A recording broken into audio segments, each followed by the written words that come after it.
Good morning, everyone, and welcome to the European Crossover webinar. And bear with me. Let's see.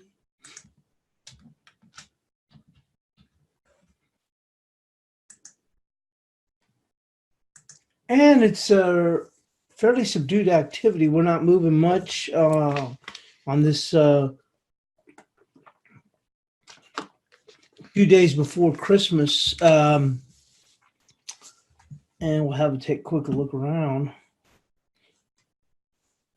Everything is fairly subdued or fairly quiet here.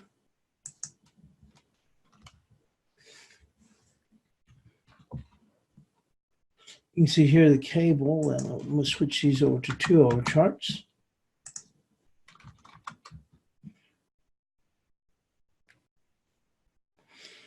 Aussie just a bit stronger here, and dollar yen just a bit weaker.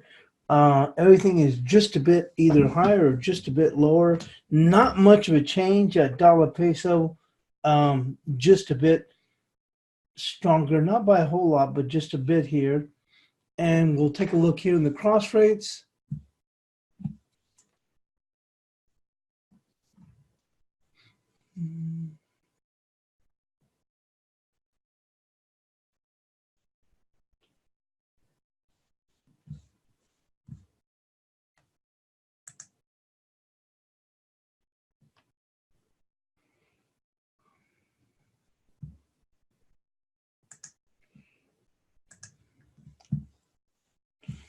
We can see the Kiwi yen a bit stronger, a bit firmer here.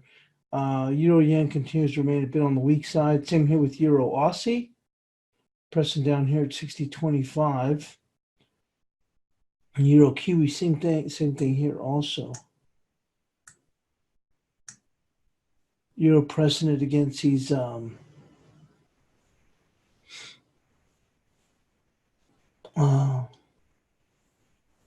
the Aussie and the Kiwi currencies a little bit better against the dollar, and I'm talking about the euro. Sterling odd pressing here on the weak side, just a little bit firm, but really overall quiet with the guppy and Aussie yen just a tad bit firmer.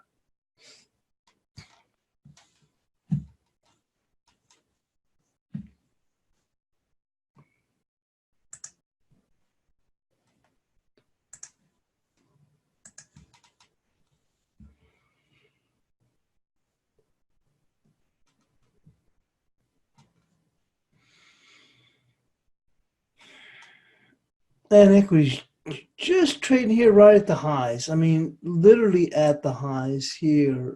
Maybe just a handle and a half off those highs. Bonds have picked up just a bit here, or I should say 10-year notes. And gold a little bit firmer here. Has continued to advance.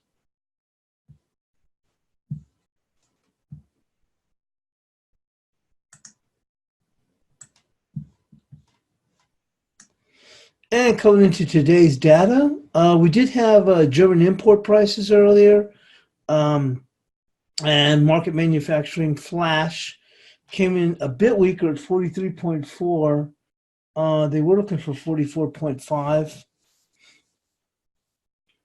And much later, we do get, Mexican private spending. That's going to be at 7 a.m. Eastern. As we come into the States, we do have,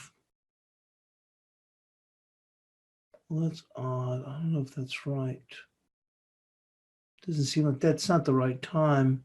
But it's saying 6:30 Eastern for durable goods. I don't think that that's correct, but that's what it's showing here. I don't know if the time is goofed up or something. Let's see here.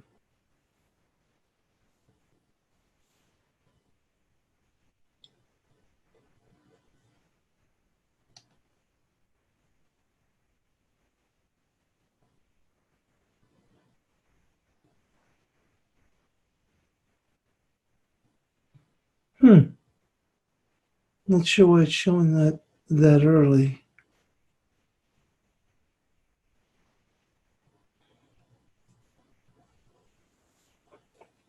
Should be 7:30, so there could be a Reuters error there. I would think so. It doesn't come out at that time, 6:30 a.m. Central Standard Time, which would be 7:30 a.m. Eastern. Um, but we are showing that we have durable goods today with building permits. That should be an hour later, so I'm not sure what's going on here. And new home sales, that would be a correct time, I would believe. Canadian GDP, well, that's the correct time. So I'm not sure what's going on here with durable goods.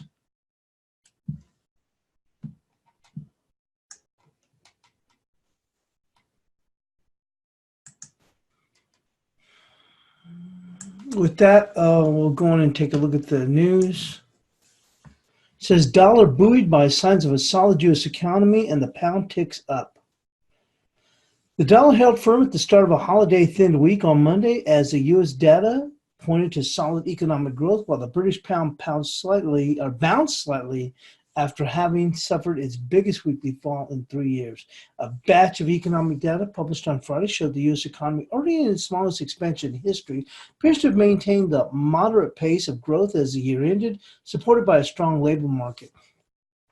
Gross domestic product increased at 2.1% annualized rate.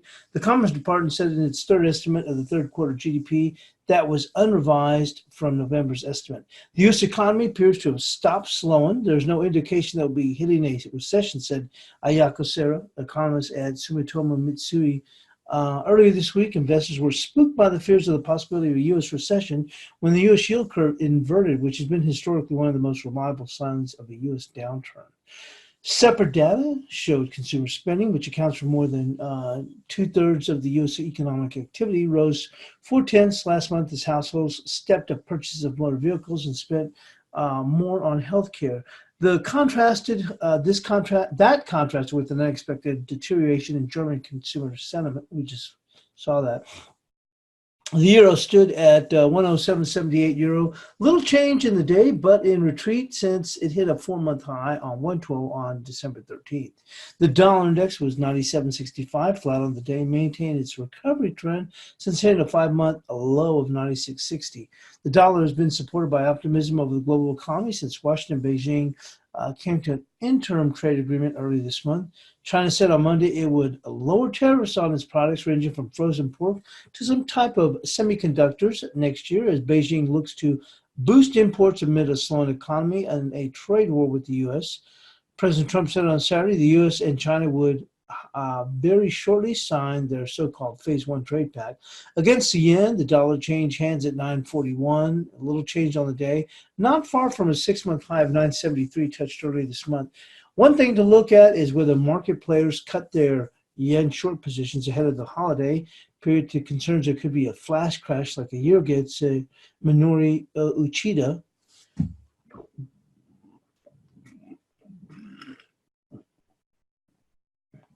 The dollar tumbled in as much as 4.4% on the second trading day of that year as a lack of yen liquidity due to a Japanese market day amplified the dollar yen's fall, sparked by a rare revenue warning from Apple. Currency speculations have cut their short positions in the yen slightly in the week that ended last Tuesday, having increased the bets against the currency constantly for a few months. Data from the U.S. financial watchdog showed on Friday. Some noted concerns over increasing tensions between North Korea and the U.S. North Korean leader Kim Jong-un held a meeting to top military officials to discuss boosting the country's military capability, state news agency reported on Sunday, and heightened concerns that North may be about to return to the confrontation with Washington. Interesting what they're saying about the dollar yen. Interesting.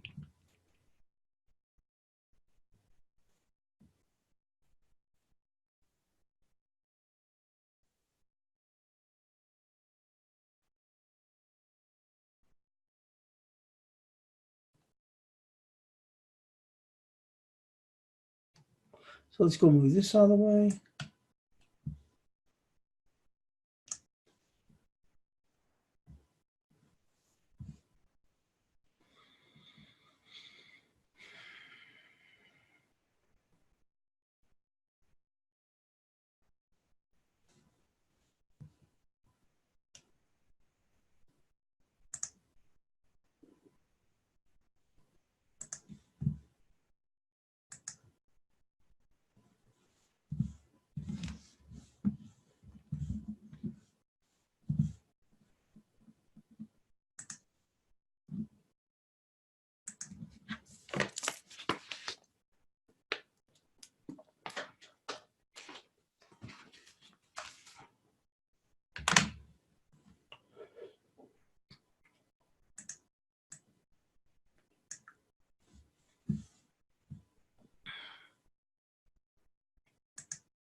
So looking at the euro, it says the euro closed the week on its lows, taking out 11.05 and allowing for a challenge at 10.20.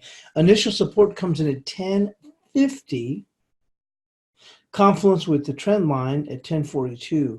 Resistance comes in at 11.07. So we're just kind of sitting here smack dab in the middle. As I mentioned, we're looking at 10.50 with 10.42 confluence. So initial support comes in here. With resistance, we're looking at 11.07. So let's move this here.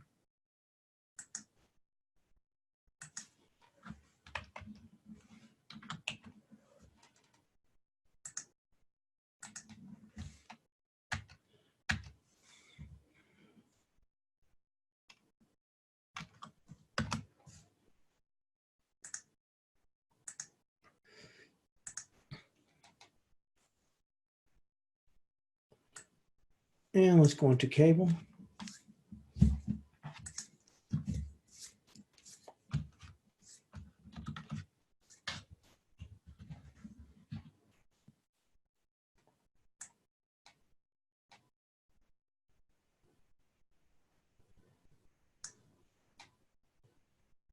So cable saw the election gains evaporate over the past week. The pair has a potential to slide to 29 even, confluence with 29.18, which is a 38% of 1956 to 35.14.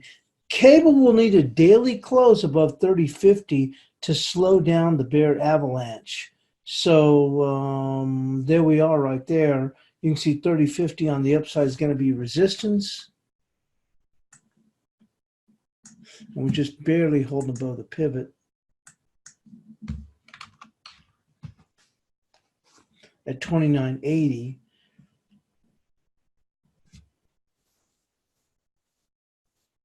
And support for right now is going to be right there at 29.52.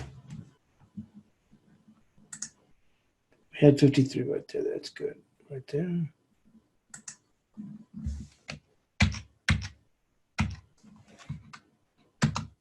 Yeah. And as long as we're above the pivot, we're going to try and hang on to this bullish tone here. If we break the pivot, it's going to flip it to bearish.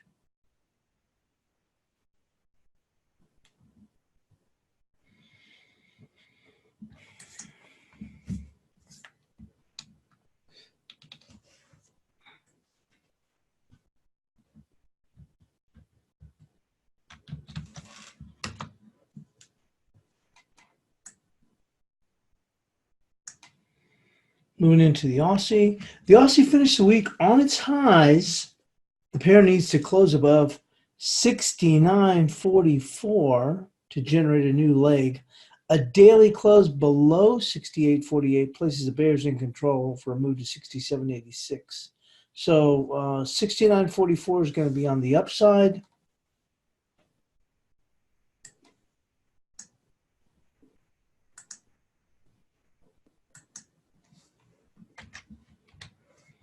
And on the downside, we'll go with 68.48.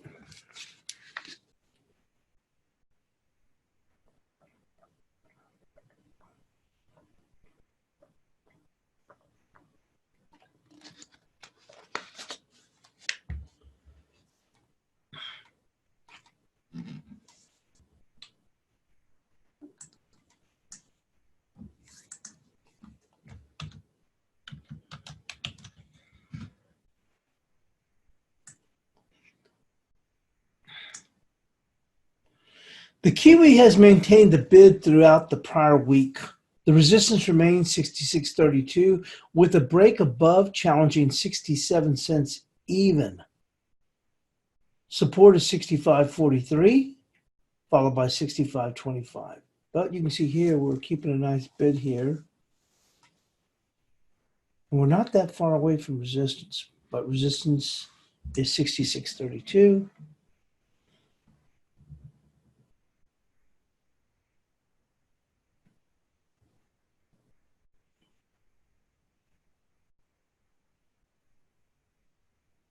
We'll move this up just a bit higher.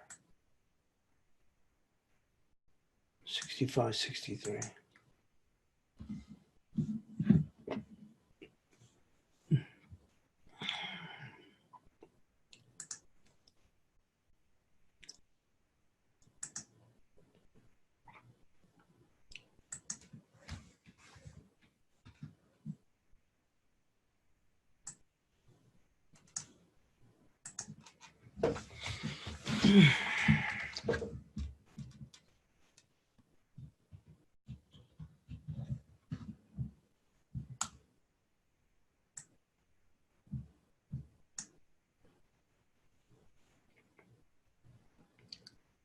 So the dollar CAD is in limbo at 31.36 after repeated up and down moves since July that failed to break out.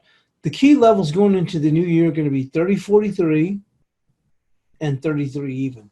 So you can see this market has, good strong move to the downside, good strong move to the upside, quick move to the downside, up, down, strong move, decent move up to the upside. So we just haven't really done anything in this, I don't know if you call it, which isn't too bad, I guess, in a 300 pip range, but we haven't gone anywhere, and I don't expect this to go anywhere really until the beginning of the year. And those key levels are going to be 30.43 on the downside here, and 33 cents on the upside here. For now, I guess you can go with 32.05 on the upside, with the downside coming in right there at 31.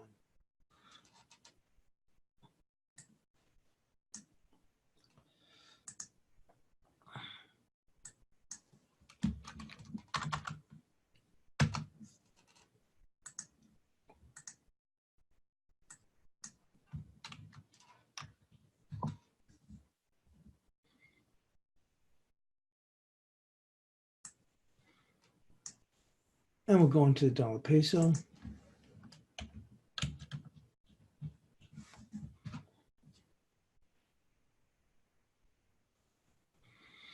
The dollar peso finished the week on its new low range, sub 19. Support comes in at 1885 with a potential move to 1875. Resistance is 1902 with a daily close above the key level, 1908, to get bulls interested. But you can see here we're sub 119, and the market seems to be happy, if one calls it for lack of a better word, or satisfied to stay below 19. But we've just gathered right around this 1892 area here. Support on the downside is going to be 1885. Right there at 1902. No changes. It is bearish. With that, we'll move on to the dollar yen.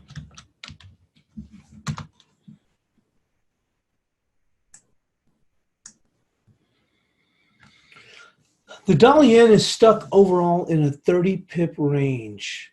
The pivot is 927 with a daily level of 954 on the upside. A few pips below and a few pips above have been meaningless. Barring a big move in either the equities or U.S. rates before year end, the pair is most likely resolved to sit here.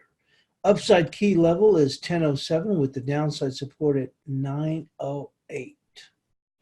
So we're not doing anything. Now, they did say they did lighten up some yen short positions. They didn't want to run into what they had last year with the flash crash low. Not sure what prompted that move at the time. I have to look back to see was there any moves that suggested that was going to go and happen. If you look here, here's January, and we got that big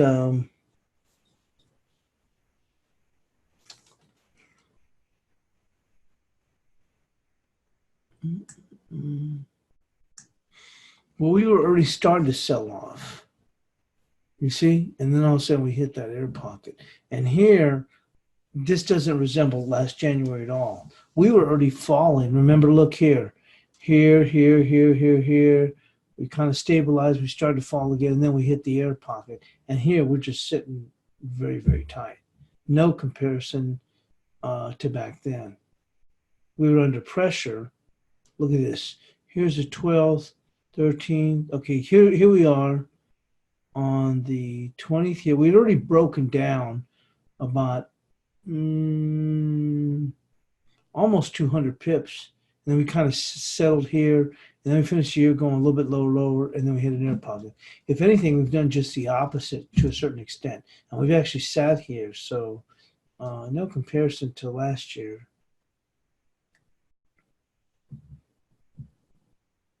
Uh, 1007 is key, but on a very short-term basis, the resistance comes in at 977.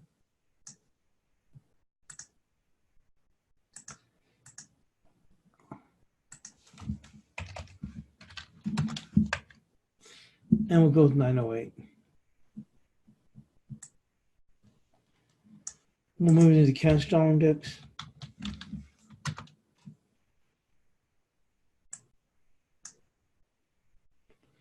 So the dollar index closed the prior week right at resistance at 97.68. A daily close above 97.89 negates the downside action with additional resistance at 98.11, confluencing with the trend line of off the recent highs at 98.08. Support is 97.37. As you know, I never put the trend lines on the highs. The only reason I went with this is because there was a good confluence at 98.11 and 98.08. And quite a few people do that. And so if we did get this move to push the extremes, I wanted to go on and find out where that would be. For right now, resistance is going to be 97.89.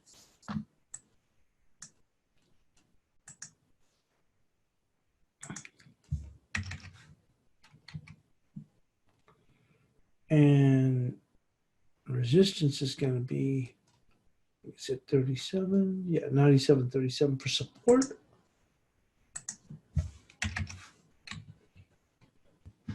And it's bullish. There we go.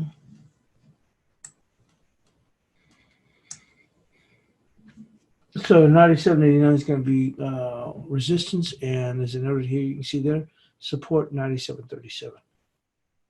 And we'll go into the cross rates.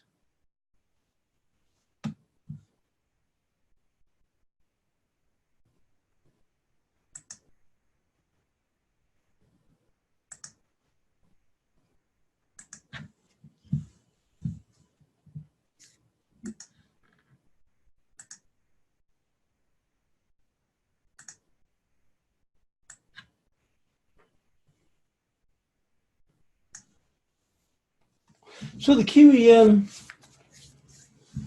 finished the week at the daily close high.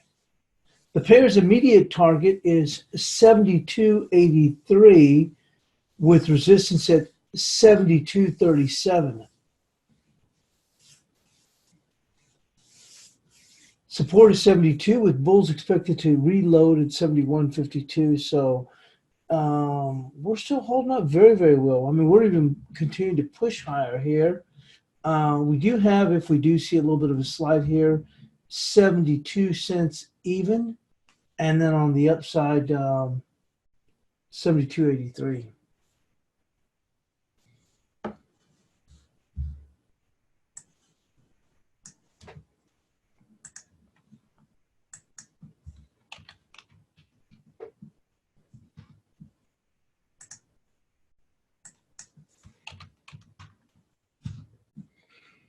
And let's go move into the euro yen.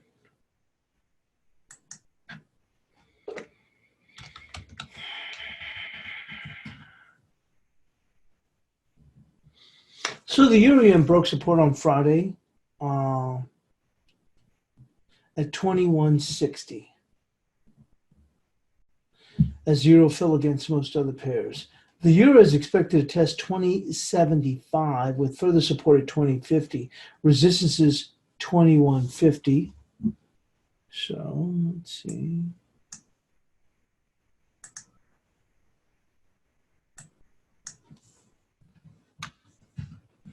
I'm going to go with this 20.75.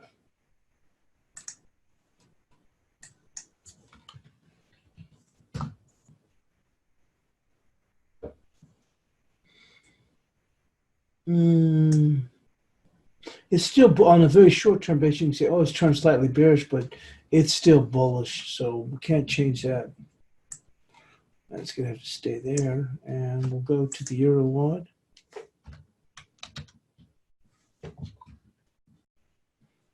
And you can see here we've continued to break lower here. The euro broke through 60.95 and trend line support. A test of 59.92 is in the cards as bears are in full control. With a potential move to 59 even, you can see that down here. Potential move down to 59 even. You can see here we broke through key 60.95. That was key, as well as a trend line. Resistance is going to be 61.05. Right now, it's even having a tough time there. So resistance is going to be right there at 60.71.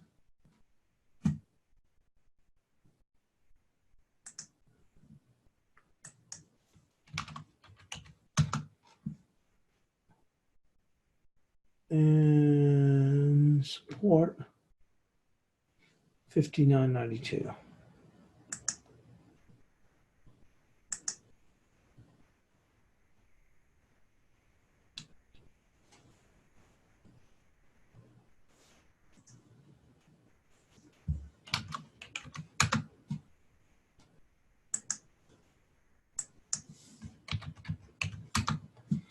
And let's go to Euro Kiwi. Not seeing much activity, as pretty much everybody is on holiday now. We're just not seeing much activity. I don't expect it to be that way. With the Euro Kiwi, it broke support level of 68.06 to close out the week, opening a challenge to 65.85 with 67 even, an interim support level. And it looks like that's where they're going, 67 even, with resistance at 68.42. Well, that's if they can push up there. Right now, resistance is going to be right here, 68.06, with support at 67 even. So.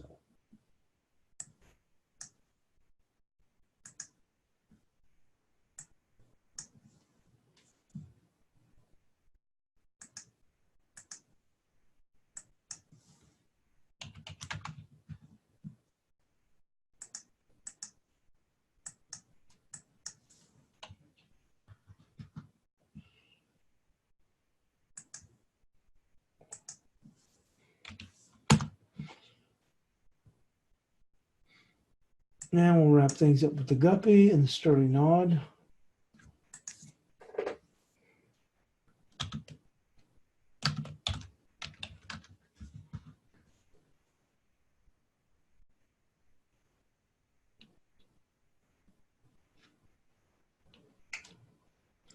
The guppy broke through trendline support as well as critical level 43.36, turning the technical tide bearish. Initial support is 41.55, followed by 40.74. Resistance is going to be 43.04. So initially, we're looking for support at 41.55.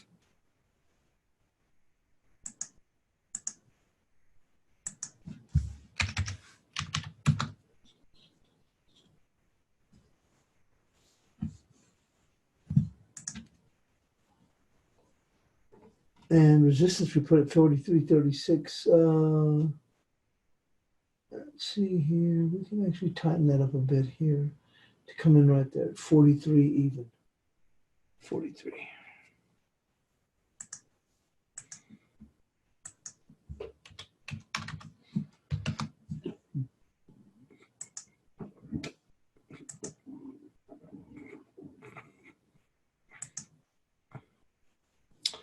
And let's wrap things up with the sterling on.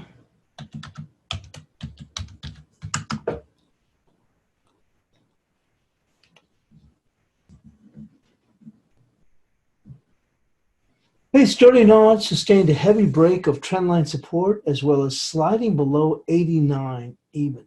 The pair has a potential move to 87.19 with interim support at 87.56, confluence with 87.75, the 38% of this entire move.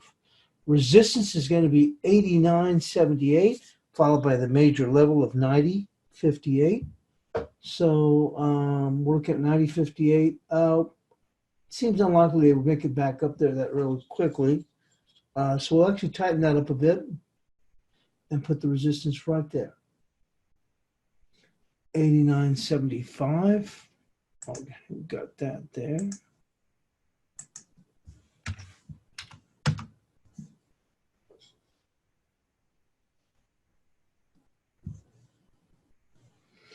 And support, we said interim support at 87.56. And we do have 87.75 as a 78%, 38%. And let's see here. We'll go with that, 87.75 on the downside.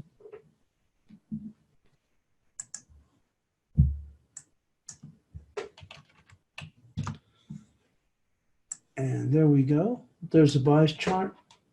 We'll just take a quick flyby on the other markets. And that's going to be it. Like I said, we're 2 days before Christmas, and it is very, very light.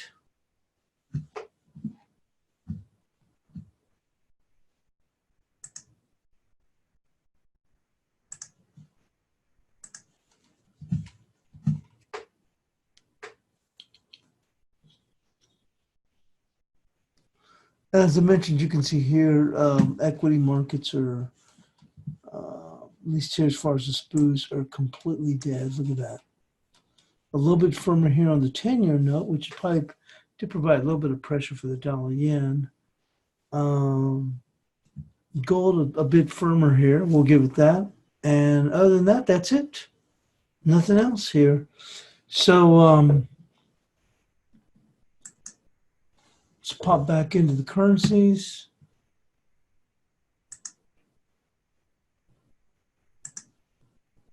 There we go.